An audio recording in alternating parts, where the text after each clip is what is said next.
Imagine grinding for 5 years just to get shish kebabbed by your own brother.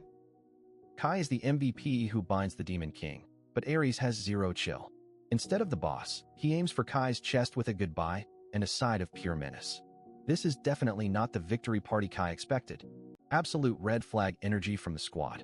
Ares is laughing while Kai is literally impaled. The Saint and Magic Sword Master are even worse, calling him bottom-tier trash and saying an evil class like Dark Mage doesn't deserve glory. Imagine roasting your teammate while he is dying. Time for the lore drop.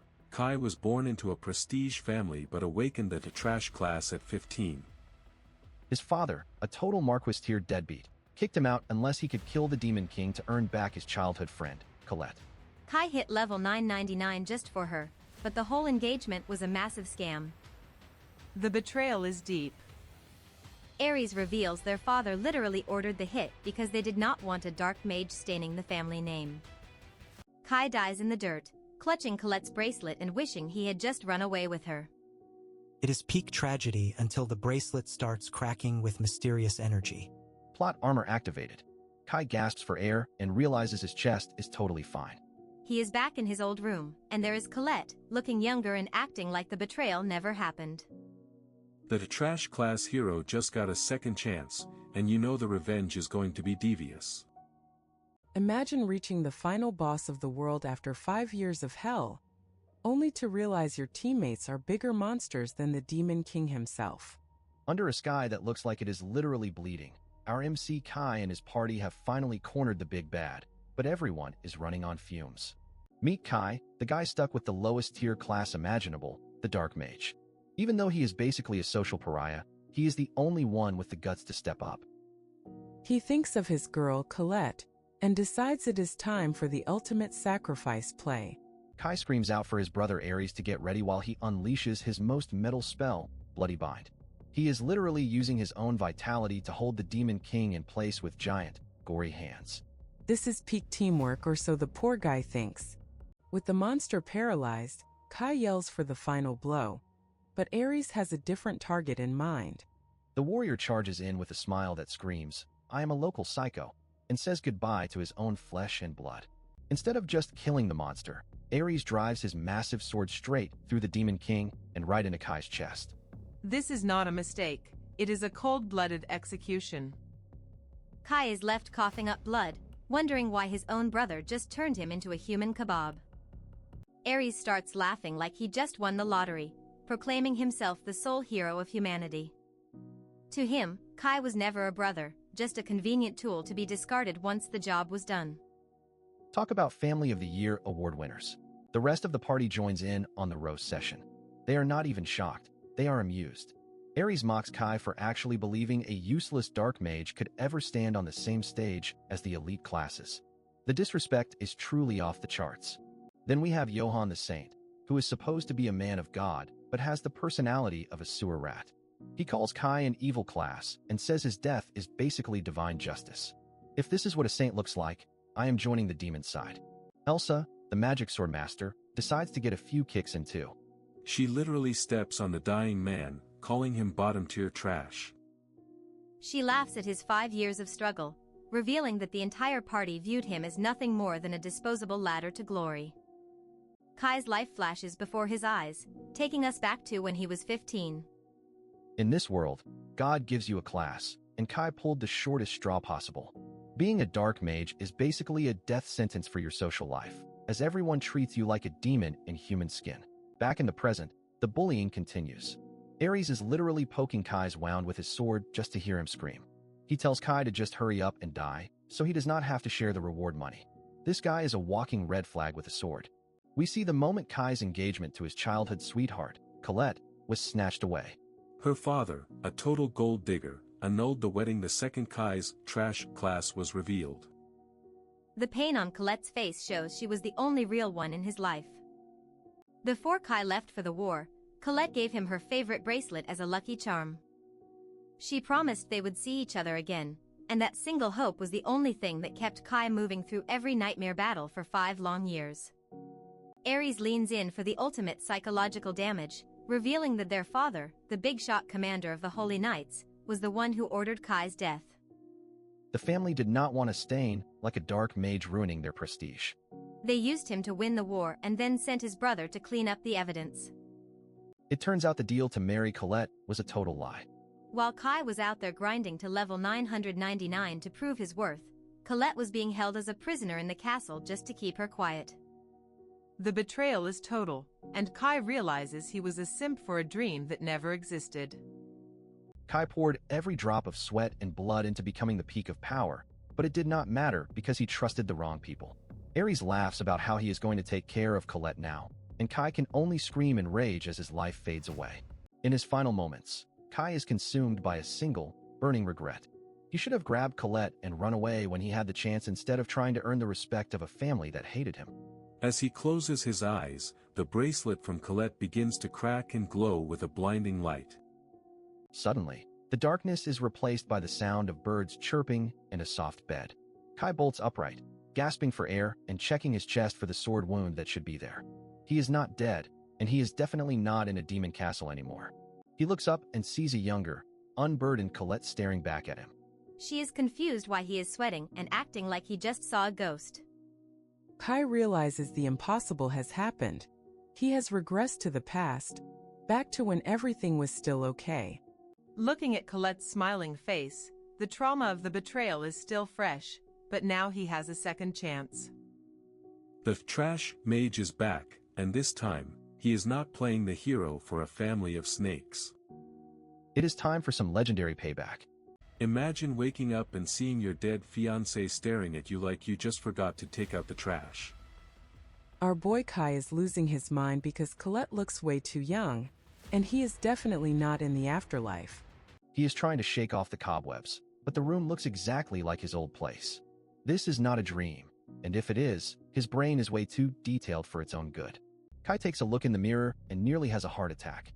He is back in his teenage body, looking like a fresh-faced protagonist before the world decided to ruin his life. Colette is all smiles and sunshine, reminding him that today is the big class assignment ceremony. For Kai, this is basically a trigger warning for the day he became the world's most hated man. The trauma is hitting hard as he remembers getting the Dark Mage class. He is panicking, thinking he is about to get cursed all over again, while Colette just thinks he is being a weirdo. Suddenly, he feels a sting on his hand. He looks down and sees the black mark already etched into his skin. The system did not reset. It just followed him back like a toxic ex. Colette sees the tattoo and starts freaking out because nobody is supposed to have a class before the ceremony. Kai decides to check his stats, probably expecting level 1 stats and a slap in the face. Instead of being a weakling, the status window pops up and reveals he is a level 999 Dark Mage. He is basically a max-level boss in a tutorial zone, and the game balance is officially broken. He realizes that some crazy power beyond the Demon King's magic pulled him back. He has kept every ounce of strength he built up before his miserable death.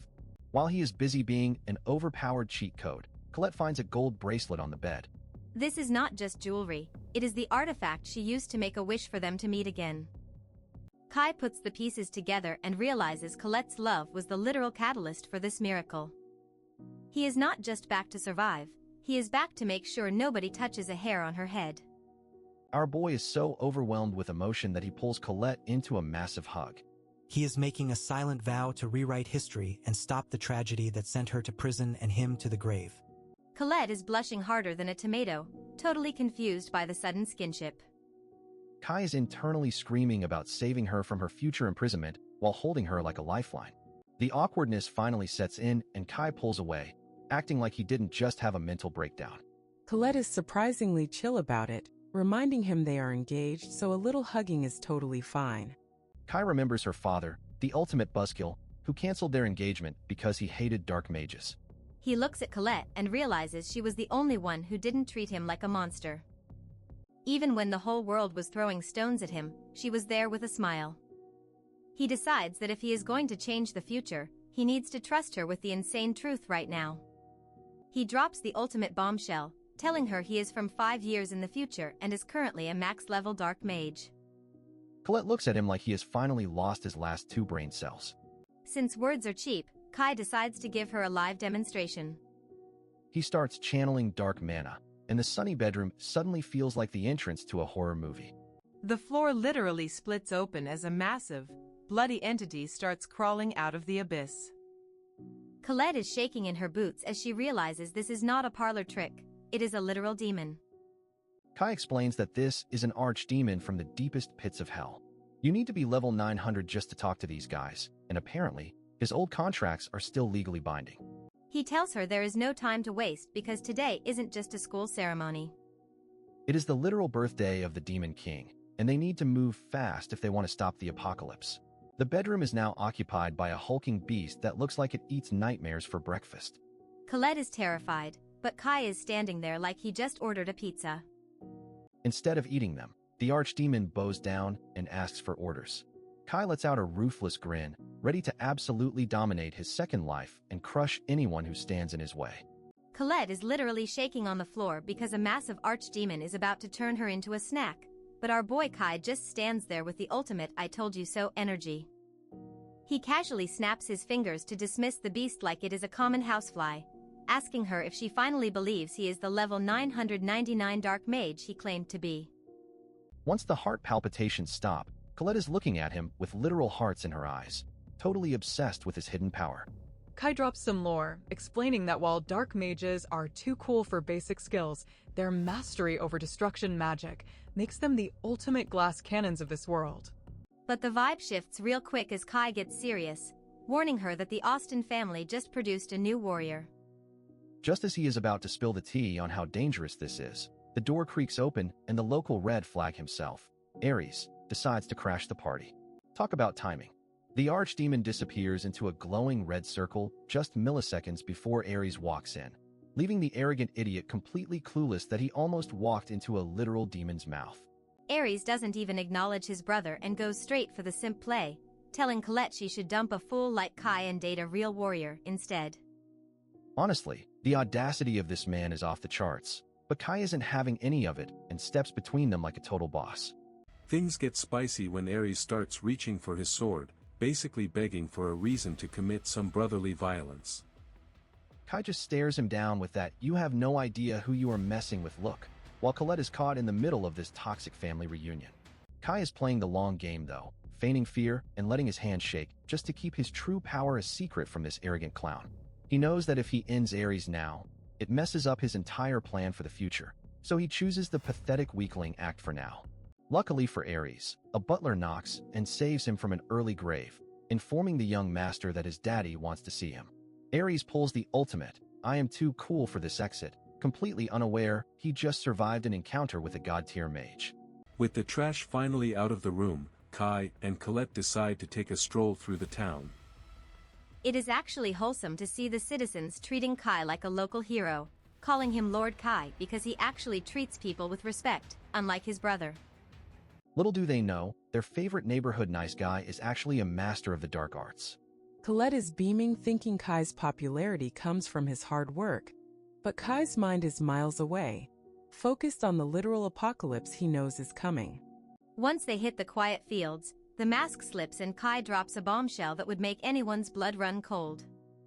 He reveals that in just 3 days, Ares is going to make a massive mistake that births the Demon King Griselda and turns the world into a graveyard.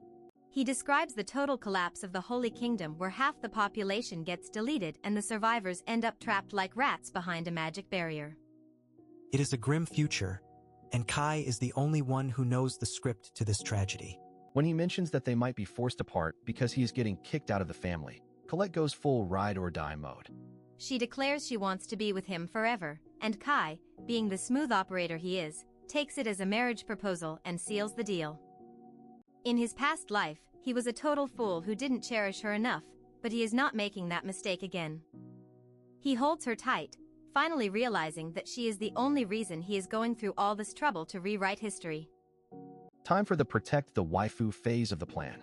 Kai tells Colette she needs to hide out in Rock's village because the war won't reach that place. It is a bittersweet goodbye as he promises to come find her once he has dealt with the mess at home. As soon as she is out of sight, Kai's gentle boyfriend energy completely evaporates into cold, hard malice.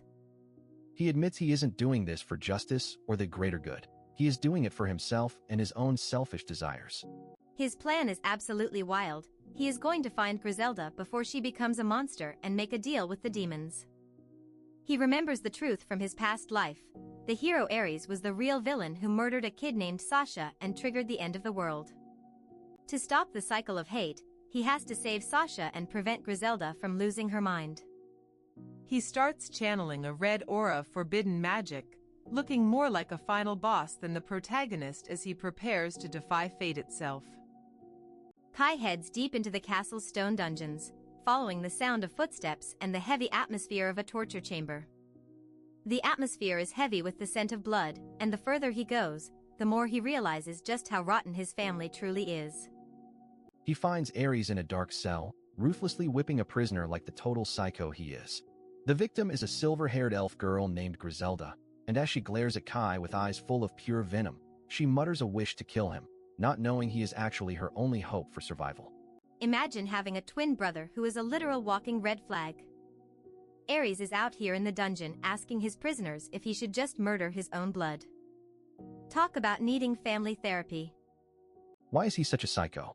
Because of a prophecy, of course. A new warrior is being born today, and Ares is terrified it is going to be his brother Kai. He cannot let Kai marry the beautiful Colette or steal his spotlight. Ares is obsessed with the warrior's privilege. In this world, if you are the chosen hero, you get a literal license to be a jerk. You can steal, kill, and break whatever you want, and everyone just calls it justice. Look at this man blushing while thinking about all the women he can collect once he is the chosen one. He is the ultimate power-tripping simp, and his facial expressions are straight out of a horror movie.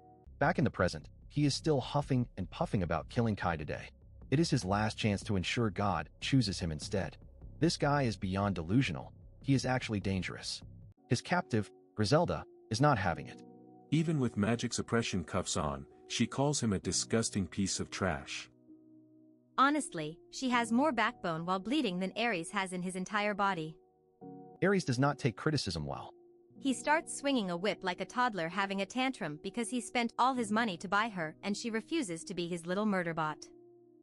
Griselda reminds him that she is a proud vampire and a descendant of the Demon King. She would rather die 1,000 times than obey a low-tier human scumbag like him. The pride is real. Our villain finally snaps and draws his sword. He is done playing the role of the master and decides it is time for a vampire execution. He is actually laughing while aiming for her head. But wait. The loyal maid Sasha wakes up and throws herself into the line of fire. She is begging this lunatic to stop and even offers her own life to save her mistress. That is a top-tier friend right there. How does Ares respond? By kicking the poor girl right in the face, obviously. He is really speedrunning the award for the most punchable face in manhwa history. But then, a sadistic light bulb goes off. He realizes that Griselda does not care about her own pain, but she definitely cares about her maid. He grabs Sasha by the hair and puts the cold steel right against her throat. He is a total coward. Now comes the psychological torture. He offers Griselda one last chance to save her friend, but the price is her dignity. He wants her to verbally debase herself and admit she is nothing but his slave. He demands she recite a humiliating pledge of eternal slavery. The way he is smiling while holding a knife to a girl's throat really shows you what kind of hero he plans to be. You can see Griselda quivering. Her royal pride is clashing with her love for Sasha. The blade is already drawing blood from the maid's neck, and it looks like our vampire queen is about to break. She is actually going to do it. She starts to stammer out the words of submission, but Sasha screams for her to stop. She tells her mistress not to discard her pride for a mere servant. The drama is peaking. Ares has officially lost his last marble. He is tired of the power of friendship vibes and decides to just end them both. He swings that massive sword down with full intent to decapitate the maid. Suddenly, clang. The sword hits something that is definitely not flesh. A massive red explosion rocks the entire dungeon, blowing the iron bars into scrap metal and sending Ares flying back in shock. Through the smoke and debris, a figure appears. It is the man, the myth, the legend. Kai has entered the building. He intercepted that fatal strike at the absolute final second. The trash brother is standing tall with a glowing mark on his hand, looking like the absolute goat. This is the first step in rewriting a tragic history, and Ares is about to find out that his genius status means nothing now.